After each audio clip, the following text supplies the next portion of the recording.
이 시간 하나님께서 우리 공동체에게 주시는 말씀은요, 마태복음 6장 31절에서 34절까지의 말씀입니다. 저와 여러분이 한 절씩 번갈아 가며 읽고 마지막 절은 같이 읽도록 하겠습니다. 그러므로 염려하여 이르기를 무엇을 먹을까, 무엇을 마실까, 무엇을 입을까 하지 말라.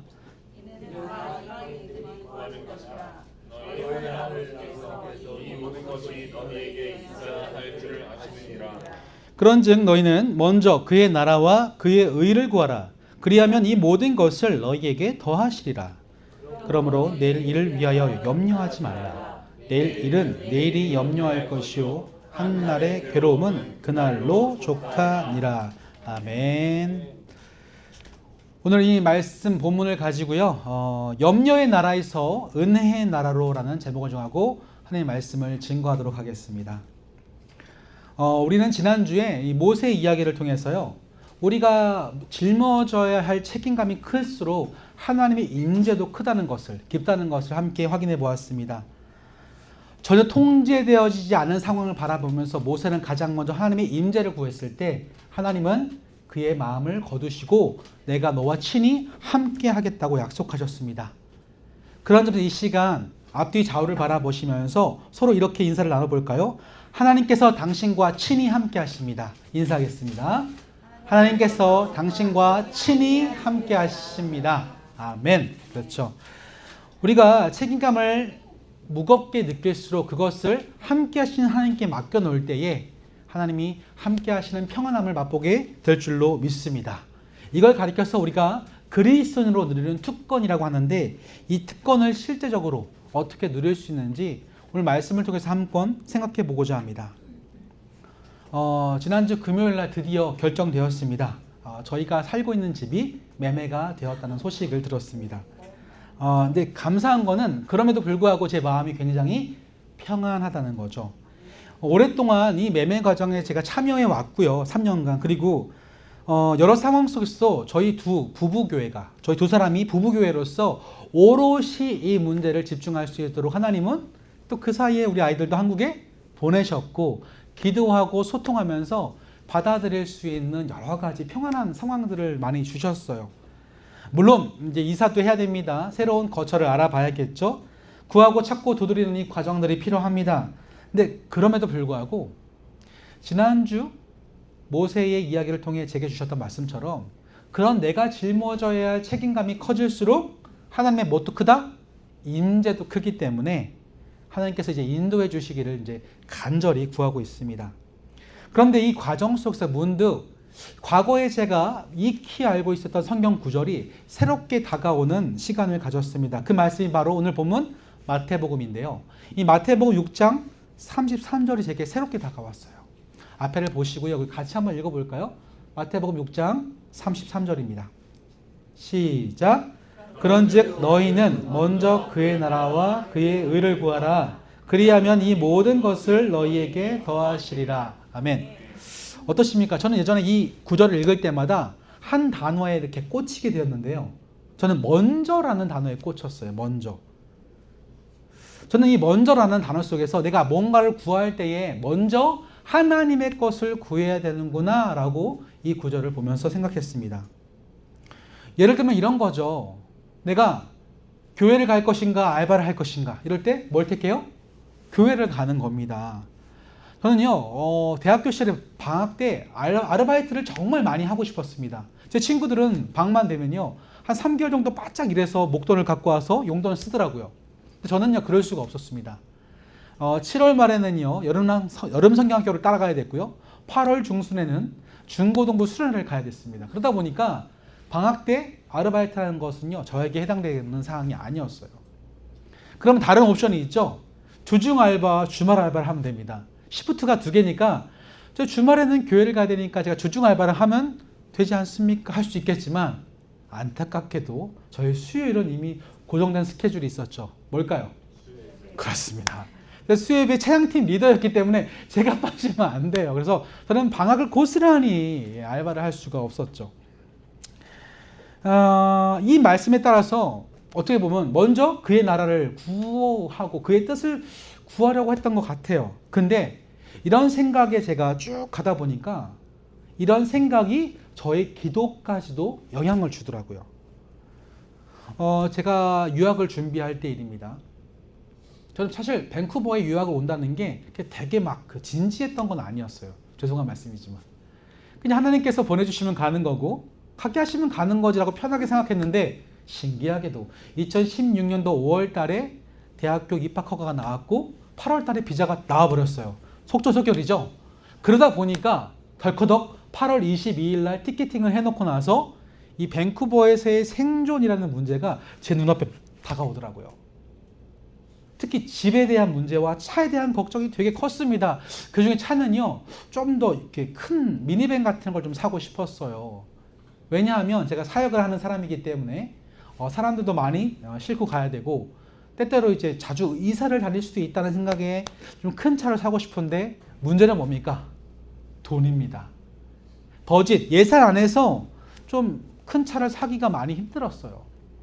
그런 고민에 하루하루 살아가다가 제가 이제 유학을 간다고 해서 제가 존경하는 목사님을 찾아뵀는데 그 목사님이 대뜸 저를 보고 이렇게 말씀하시는 거예요. 성열 목사, 자네는 차를 달라고 기도하지 않아. 대뜸 저한테 그러시는 거예요. 깜짝 놀랐습니다. 왜 놀랐을까요? 진짜 실제로 제가 어떤 물질적이거나 저의 어떤 필요를 놓고 기도해 본 적이 없더라고요. 뭐 교회를 놓고 기도하고 사역, 제가 맡은 부서, 아이들을 놓고는 기도해 봤지만 뭐 돈이 필요하거나 집을 필요하거나 이럴 때 실제적인 저의 생존과 관련된 이런 부분을 제가 기도하지 않았거든요. 내가 이렇게까지 기도를 안 했구나라는 생각을 하게 되어서 놀랐어요. 근데 보세요. 이 말씀 보세요. 너희는 먼저 그의 나라와 그의 의를 구하라고 했잖아요. 저는 이렇게 살았습니다. 내가 하나님 것을 구하면 내가 나머지는 하나님이 책임주신다는 마음이 있었는데 그렇게 살았을 뿐이거든요. 자, 여기서 여러분께 질문을 드립니다. 저의 뭐가 잘못됐을까요? 전 잘했습니까? 아니 목사님 뭐 잘못한 거 없는데요? 저희는 오히려 하나님 나라 구하지 않고요. 제 것을 구해요. 그런 면에서 목사님 잘하신 거예요 라고 말할 수 있습니다. 하지만 분명히 뭔가 잘못된 게 있어요. 뭐가 잘못됐을까요? 저는요. 저의 일과 하나님의 일을 저도 모르는 사이에 이렇게 분리시키고 있었던 거예요. 하나님의 나라의 일과 나의 나라의 일을 두 개라고 생각했던 것 같아요. 이런 삶의 자세, 신앙관에 가르쳐서 죄송합니다. 유식한 표현 좀 쓸게요. 성속이원론이라고 부릅니다. 뭐라고요? 성속이원. 그림을 보여주실까요? 성속이원론이라는 건 이런 거. 영어로 Sacred Secret Dualism이라고 부르는데 우리 삶에 많은 영역이 있어요. 이건 섞여 있습니다. 그렇죠? 근데 성속이원론에 빠지면 이거를 반으로 갈라버립니다. 성스러운 것과 성스럽지 않은 속한 것. 그래서 이렇게 해야 됩니다. 눌러보세요. 교회와 예배, 기도, 선교, 목회는 거룩한 일이에요. 하나님의 일인 거죠. 반대로 우리가 정치, 문화, 사회, 일상, 직장과 육아 이런 일들은 세상적인 속한 것이에요. 이런 두 가지 부류로 나의 삶의 영역을 분리시키는 거, 나누는 걸 가리켜서 성속이원론이라고 합니다. 자, 이런 생각에 빠지면 어떤 이야기가 다음에 따르는지 아십니까? 이런 말을 할 수 있어요. 목사로서 목회하는 거는요 거룩한 자리이지만 회사원으로 돈 버는 건 세상적인 거야 이렇게 생각합니다. 동시에 주일은 거룩한 날인데 월요일부터 토요일은 그냥 일반적인 날이야 이렇게 말할 수도 있습니다. 때로는요 교회에서 일하는 것은 사역이지만 내 일상은 덜 중요해 이렇게 얘기한다는 거죠. 제가 그랬어요. 제가 그런 시선을 갖고 세상을 바라보니까 하나님의 일과 저의 일을 자꾸 분리시키는 거죠. 그래서 마태복음 6장 33절 읽을 때마다 먼저라는 단어를 자꾸만 떠올렸던 겁니다. 먼저 하나님 것만 해야 돼. 먼저 하나님 것, 내 거는 나중이야. 이렇게 둘을 분리시켜버리는 성속이원론에 제가 빠졌던 겁니다.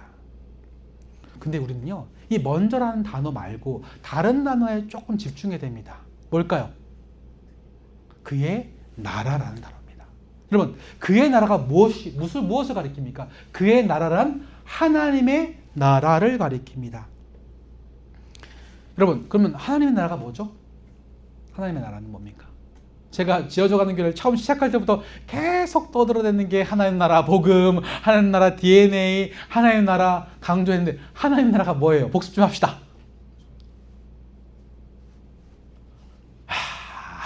그럴 줄 알고 또 하는 겁니다. 걱정하지 마세요. 자, 과거의 한국 교회는 이 하나님의 나라를 떠올릴 때 천국이라는 단어를 떠올렸습니다. 마치 내가 이 땅에 잘 살아가다가 죽어서 가는 곳, 하늘나라, 천국이라고 생각하는 경향이 굉장히 많았어요.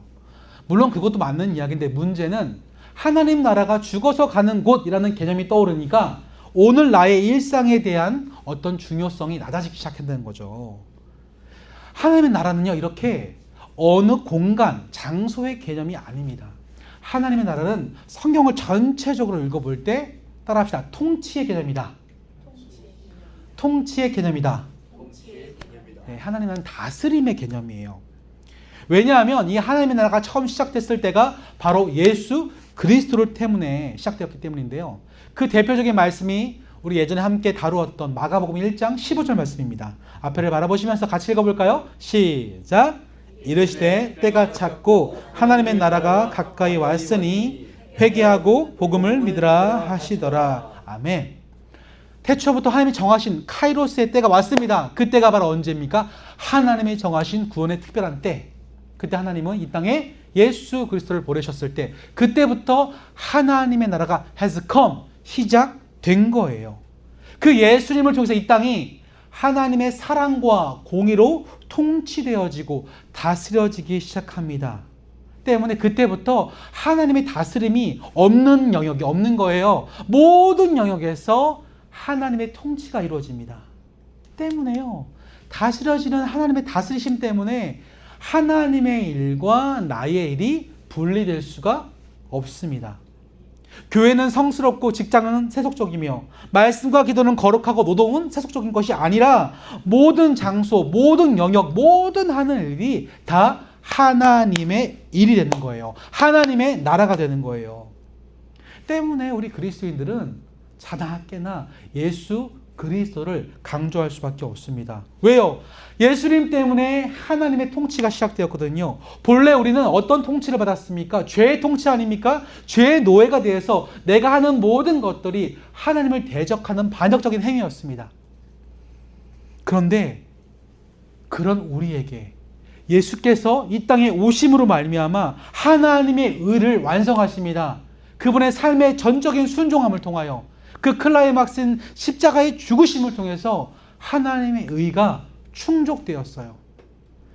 그래서 예수님 우리에게 초청하시는 거죠. 내가 너 안에, 내가 너 안에, 너가 내 안에 거하면 무엇이든지 구하라. 그리하면 이루리라. 하나님의 구원이 완성됩니다. 그때부터 이 사실을 믿는 자들은요, 하나님의 나라의 통치 가운데 머물게 돼요. 내가 살아가는 모든 삶의 영역 가운데서 하나님께 영광 돌리는, 그분의 사랑과 공의를 드러내는 하나님의 영광스러운, 하나님께 영광 높여드리는 인생이 됩니다. 자, 그렇다면 또 하나의 질문을 던집니다. 하나님께 영광 돌리는 건 뭡니까? 여러분, 유명한 연예인에 대해서 시상식 때 하나님께 영광 돌립니다 하면 됩니까? 하나님께 영광 돌린다는 삶은 무엇일까요? 제가 이것을 좀 깊이 묵상해 볼 일이 지난주에 있었습니다. 갑자기 저희 한국에서 어머님이 전화가 오셨습니다. 얘야, 네 어머님.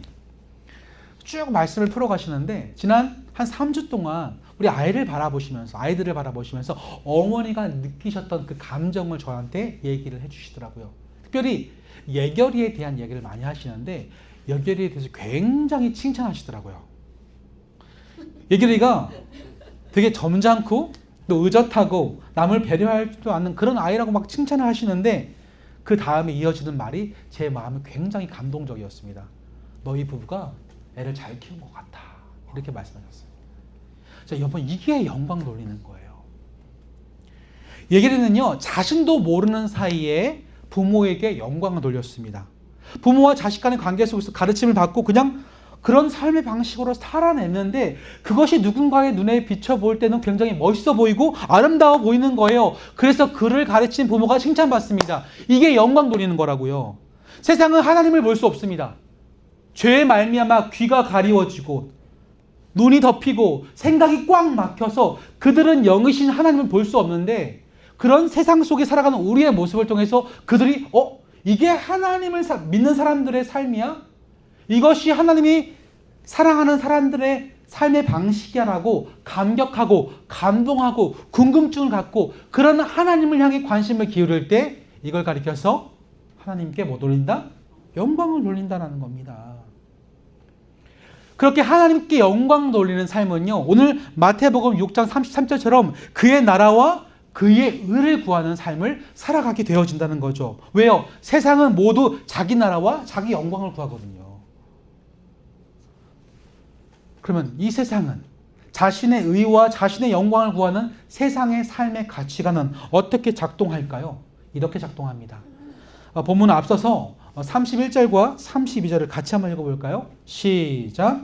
그러므로 염려하여 이르기를 무엇을 먹을까, 무엇을 마실까, 무엇을 입을까 하지 말라. 이는 다 이방인들이 구하는 것이라. 너희 하늘 아버지께서 이 모든 것이 너희에게 있어야 할 줄을 아시느니라. 아멘. 이거를 보면요, 세상이 추구하는 나라, 세상이 추구하는 의의 방식이 어떻게 돌아가는지를 이해할 수 있습니다. 자, 세상은요, 염려함을 위해서 자신의 결핍을 추구 해결하기 위해서 목숨을 거는 세상을 만들어갑니다. 세상이 움직이는 이는 생존이에요. 먹고 마시는 문제를 해소하는 게 그들의 의가 됩니다. 이 가치관에 따라서 세상은 지금도 움직이죠.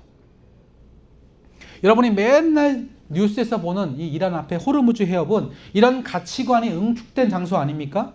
이미 그 장소에는 정의와 평화와 인류애가 사라진 지 오래입니다. 오직 돈이 지배하고 있어요.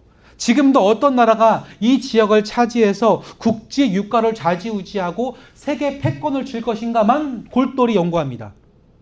그들이 함부로 날린 무기 속에서 수많은 아이들이 죽어가고 대량 살상 무기로 말미암아 학교가 무너지고 병원이 파괴되고 그들의 일상이 무너지는 일 따위에는 아무도 신경 쓰지 않습니다. 오로지 이 세상에 대한 염려를 해결하기 위해서 결핍을 채우려고 하는 욕망만이 가득하죠. 여러분, 최근에 빅테크 기업들이요, 주식을 팔아서 현금 보유고를 늘리고 있습니다. 이 속에서 우리가 깨달아야 할 한 가지 사실은 뭡니까? 그들도요, 이 AI가 지배하는 시장 속에서 생존 경쟁에 뛰어든 것입니다. 더 나은 인프라를 확충해서 인재를 고용해서 무한 경쟁에 뛰어든 AI를 선점해서 지구를, 이 세상을 지배하겠다, 생존하겠다고 하는 염원을 담아내고 있는 거죠. 그런데요, 이 모든 결정 속에는 크나큰 오류들이 많습니다. 여러분, 그들이 투자해서 짓는 데이터 센터 하나가 지구를 파괴하는 거 아십니까? 한 연구의 결과에 따르면 멕시코의 한 도시가요, 유달리 다른 도시보다 온도가 높은데 그 원인이 바로 데이터 센터가 뿜어내는 열 때문이랍니다. 무려 4.5도가 올랐어요. 그게 지구 곳곳에 만들어지고 있다는 것은 더군다나 그런 엄청난 데이터 센터를 운영하기 위해서 엄청난 용량의 전기가 필요한데 이 전기를 만들기 위해서는 또 다른 탄소를 배출해야 되는 이 아이러니한 상황이 지금 이 상황에 다 결부되어 있는 겁니다. 근데 아무도 이런 얘기 하지 않습니다. 그렇게 탄소를 줄이자, 지구를 회복하자고 해도 또다시 인간은 지구를 멸망의 길로 가는 선택들을 하고 있는 거죠. 더군다나 이 AI 시작은요, 얼마나 무서운 줄 아십니까? 전문가들이 다들 하는 말이 2040년이 되면요, 이 슈퍼컴퓨터를 뛰어넘어서 슈퍼 인텔리전스가 우리가 정말 디스토피아 영화에서 그려내는 것처럼 인간의 지능을 뛰어넘어 우리를 지배하는 상황이 오게 된다고 필연적으로 말하고 있는 거죠. 이것에 대해서 그 어떤 경각심도 윤리적으로 도덕적인 제어 장치가 없습니다. 그냥 달려가고 있는 거죠. 이 제로섬 게임 속에서. 그럼 비단 이런 거시적인 영역 속에서만 그럴까요? 여러분의 삶의 현장은 어떻습니까? 여러분, 지난주에 제가 밴쿠버 유명한 커뮤니티 그 SNS를 보다가 되게 안타까운 글을 읽었어요. 글의 내용이 어떤 거냐면 자기가 교회를 다니는데 교회를 가서 소그룹을 할 때 소그룹 대화에 끼지를 못하겠대요. 그들이 말하는 대화가 이겁니다. 어떻게 하면 모기지를 갚을까? 어떻게 하면 집을 키울까? 업사이징을 할까? 이런 대화만 하다 보니까 자기가 대화할 주제가 없더래요. 여러분, 물론 이런 거 걱정해야죠. 중요한 건 그런 대화의 주제가 아니라 세상의 방식과 세상의 의를 구하는 이 세상 속에 살아가는 그리스도인조차 평안함과 안식함을 누려야 될 교회 공동체 안에서도 여전히 세상의 방식대로 살아가고자 목소리 높이는 이 주제 자체가, 평안함을 누리지는 이 현상이 얼마나 비극인가를 우리에게 지금 던져주고 있는 거예요. 우리가 믿는 기독교의 현 주소가 어디인지를 이런 상황을 통해서 보게 되는 거죠. 자, 그렇다면 이렇게 염려한다고 하는, 염려라는 세상의 방식을 통하여 살아가려고 하는 우리에게 주님은 뭐라고 말씀하고 계실까요? 마태복음 6장 30절 말씀 보면 주님은 우리에게 이렇게 말씀하십니다. 여러분의 목소리 한번 읽어볼까요? 시작! 오늘 있다가 내일 아궁이에 던져지는 물도 하나님이 이렇게 입으시거든 하물며 너희일까 보냐 너희 작은 자들아. 자, 여러분 이 말씀을 읽을 때 어떤 뉘앙스로 다가오세요? 혼내는 질책처럼 느껴지십니까? 아니면 다른 방식으로 느껴지십니까? 저는요 되게 옛날에 혼내는 것처럼 읽었어요. 어떻게 믿음이 적은 자들아 혼내시는 것 같았습니다. 그런데요 이 말씀을 달리 볼 수 있습니다. 예전에 제가 한번 간증드린 적이 있죠. 제가 캐나다에 와서 처음 캠핑을 갔을 때 예결이가 뭐라고 했습니까? 아빠 밥은? 아빠 텐트는? 아빠 곰이 나타났다는데 아빠 캠핑 갈 거야? 여러분 아빠가 있는데 뭐가 걱정입니까? 물론 제가 다 음식 다 준비했고요. 텐트도 찼습니다. 곰이 나타나면 자신은 없지만 대신 싸워주겠죠. 그게 아빠의 마음이거든요. 아빠는 다 계획이 있어요. 근데 문제는 그 아빠와 함께는 애가 아빠를 신뢰하지 못하는 거죠. 아빠의 마음이 이런데 그 마음으로 이 구절을 읽어보세요. 질책일까요? 하나님은요 믿음이 없다고 하시지 않았습니다. 믿음이 어떻다고? 작은 자들아. 안타까우신 거예요. 내가 너 안에 있고 너가 내 안에 있는데 뭐가 걱정이냐. 너는 이미 나의 통치 가운데 머무는 나의 백성, 나의 자녀인데 뭐 밥이 없다, 텐트가 없다, 곰이 나타난다, 두려워할 게 뭐가 있냐 라고 하면서 믿음을 좀 키워달라고, 작은 믿음에 머물지 말고 하나님을 신뢰함으로 큰 믿음을 소유하라고 안타까운 마음에 탄식하고 계시는 거예요. 때문에 우리에게는요 더 이상 이제 하나님의 나라와 나의 나라의 구별이 있을 수 없습니다. 예수님이 내 안에 있고 내가 예수님 안에 있으면 나의 인생 전체가 하나님의 나라가 되는 거예요. 다시 말하면 나의 인생 전체가 하나님의 다스리심과 통치가 임하는 자리. 그래서 우리는 그 주님의 뜻을 따라가기만 하면 우리의 인생을 책임지시는 하나님의 은혜를 경험하게 되어집니다. 때문에 저와 여러분이 살아갈 그 나라는 염려의 나라가 아니라 은혜의 나라가 되는 거죠. 자, 그렇다면 사랑하는 성도 여러분, 오늘 주시는 이 말씀을 통해서 지금을 살아가는 저와 여러분에게 하나님이 전하시는 그 마음은 과연 무엇일까요? 처음에 저의 이야기로 돌아가 볼게요. 방학의 수많은 스케줄로 말미암아 알바도 하지 못하는 제게 하나님은 어떻게 하셨을까요? 끝까지 알바 못하게 하셨을까요? 참 신기하게도 군대 다녀온 이후에 갑자기 어느 날 저에게 과외가 들어왔습니다. 그래서 과외를 2명으로 시작했어요. 근데 시간이 흐를수록 이게 늘었습니다. 제가 그렇게 해서 나중에 10명까지 과외를 했는데 그 시간 동안 공부할 거 다 했고 교회 섬길 거 다 섬겼고 제가 신대원에 들어갈 때까지 하나님은 저희 경제적으로 전혀 부족함이 없도록 채워주시더라고요. 그러면 차는 어떨까요? 제가 차 얘기만 하면요 3박 4일을 해야 돼요. 다 할 수 없고 결론부터 말하자면 주셨습니다. 미니밴 주셨고 셀프이사도 여러 번 했고요. 성도들도 많이 싣고 다녔고요. 그 차가 트랜스미션이 고장났을 때도 절망하지 않았을 때 또 다른 차로 교체해 주셨고요. 그렇게 4번이나 차를 바꿨습니다. 이게 말이 됩니까? 하나님은 저의 부족한 믿음이라고 할지라도 먼저 그의 나라를 구하고자 했던 저의 부족한 성경 예와 부족한 기도에도 응답해 주셨다면 다시 이 말씀에 돌아와서 내가 하나님 나라를 살아가는 그의 의를 구하는 백성으로 하나님을 신뢰하려고 할 때 더 많은 것들을 알아서 나의 필요를 채워주시지 않으실까요?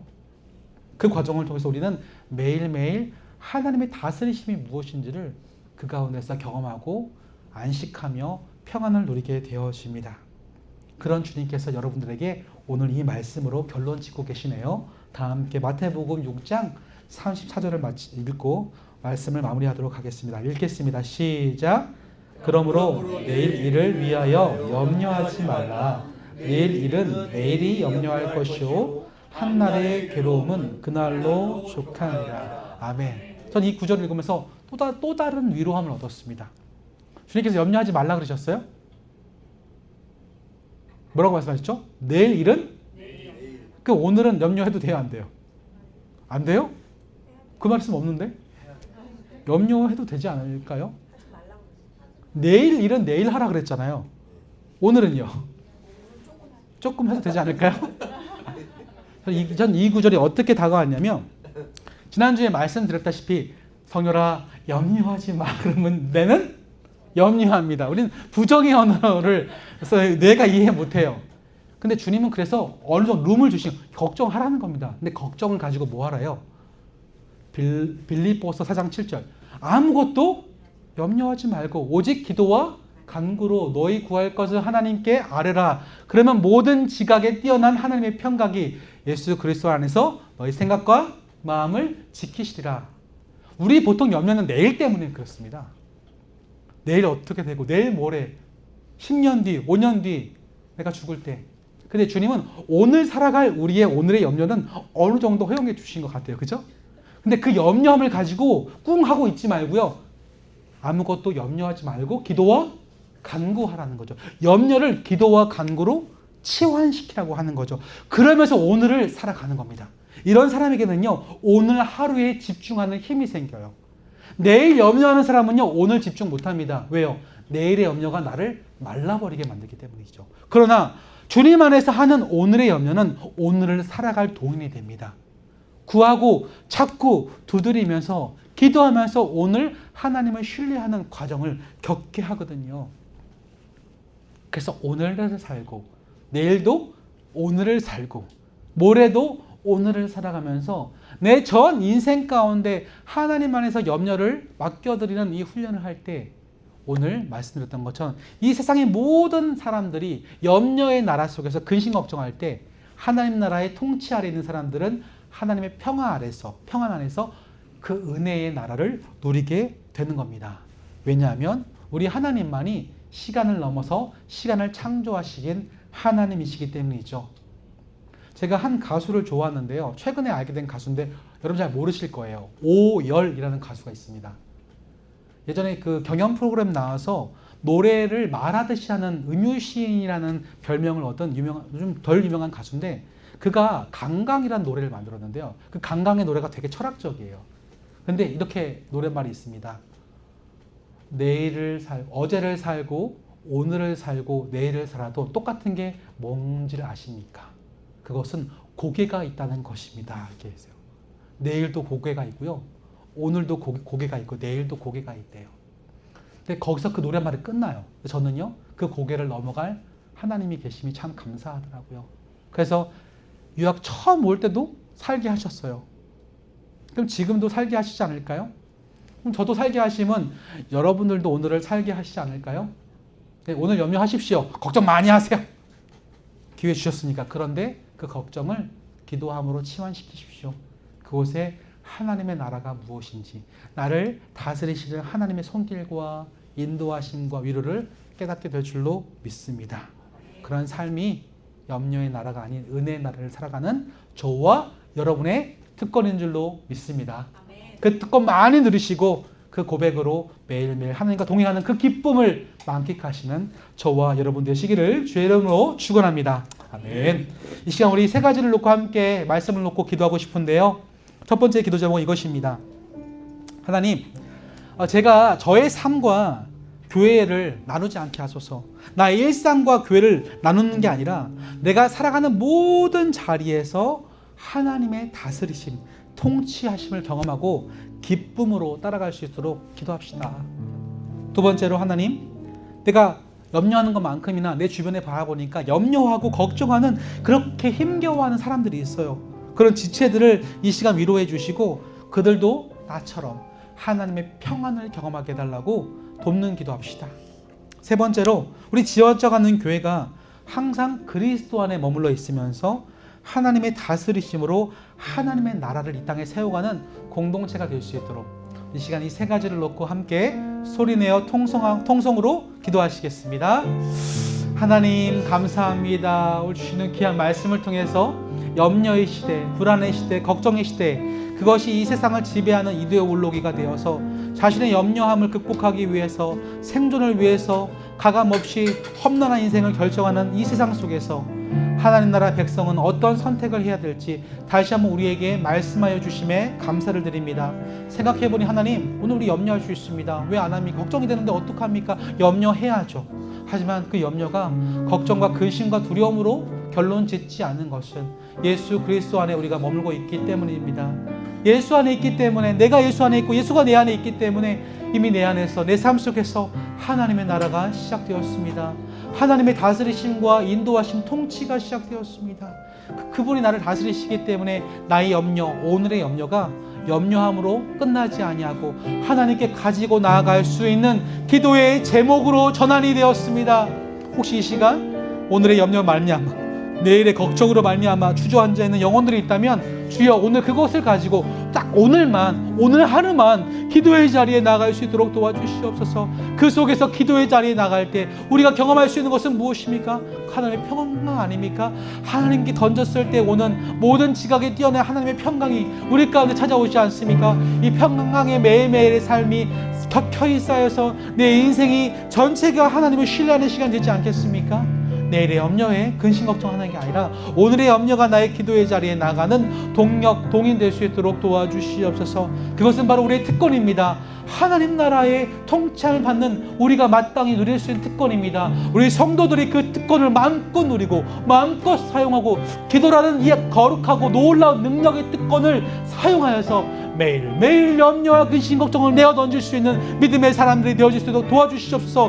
물론 믿음이 적을 때가 있습니다. 믿음이 적어서 구하지 않고, 믿음이 작아서 외치지 못하고, 믿음이 작아서 엎드리지 못하는 상황이 있을 수 있겠지만 주여, 믿음이 적다고 우리가 하나님께 질책받는 것이 아니라 안타까운 마음에 다시 한번 내어 맡기라고 말씀하시는 그 인도하신 가운데 우리 지어장하는 교회 성도들, 이 예배에 함께하는 모든 성도들의 한 사람 한 사람의 신앙 고백으로 이어질 수 있도록 도와주시옵소서. 그렇게 매일매일 살아갈 때 분명 맛보게 될 것입니다. 주의 평안이 무엇인지, 주님을 신뢰하는 게 무엇인지, 하나님의 나라의 통치가 무엇인지 주님께서 알게 하실 겁니다. 우리 모두가 그 자리에 머물 수 있도록 도와주시옵소서. 하나님, 오늘도 주신 귀한 말씀을 통하여서 자신의 생존이라면 하나님의 사랑과 공의도 필요 없이 폭력적이고 무분별한 선택으로 말미암아 세상의 불의와 미움을 양산하는 이 상황 속에서 하나님 나라 백성답게 그 통치하신 가운데 거는 우리들은 마땅히 그의 나라와 그의 일을 구하는 삶으로 초청되었다는 것을 깨닫게 해주시면 감사합니다. 이것이 왜 우리에게 특권입니까, 주님? 이 특권은 오늘의 염려를 주님께 내어 던질 수 있는 자격을 얻었다는 사실입니다. 이것이 아름다운 특권으로, 놀라운 특권으로 우리에게 주셨는데 우리 얼마만큼이나 그 특권을 사용하고 있습니까? 혹시 내일의 염려 때문에 오늘 해야 될 기도마저 하지 못하는 것은 아닐런지요. 이 시간 주신 말씀에 근거하여 다시 한번 염려의 나라 속에 사는 것이 아니라 은혜의 나라에 들어가길 소망합니다. 오늘의 염려를 가지고 기도의 자리에 무릎을 꿇고 나아가 주님께서 돌보시고 이끄시는 것을 날마다 경험하는 기쁨과 평안과 안식이 오늘 그리스도 안에 있는 모든 우리 지어져가는 교회 성도들, 예배하는 성도들의 삶이 될 수 있도록 은혜를 베풀어 주옵소서. 또 우리 주변에 하나님, 그런 염려와 근심 걱정으로 기도하지 못하는 지체들을 돌아볼 수 있는 눈을 주시고 그들을 대신하여 기도하면서 그들에게도 하나님의 평안을 경험할 수 있도록 내가 축복의 통로로 쓰임받을 수 있도록 인도하여 주시옵소서. 지어져가는 교회가 항상 그리스도 안에 머물면서 그분의 다스리심으로 하나님 나라를 세워가는 공동체 되어서 이 땅에 보이지 않는 그 하나님이 보이는 것처럼 하나님 나라가 임한 우리 백성들이 이렇게 살아가는 것이라고 하나님께 영광 높이며 알려줄 수 있는 복된 축복의 통로로 세워질 수 있도록 도와주시옵소서.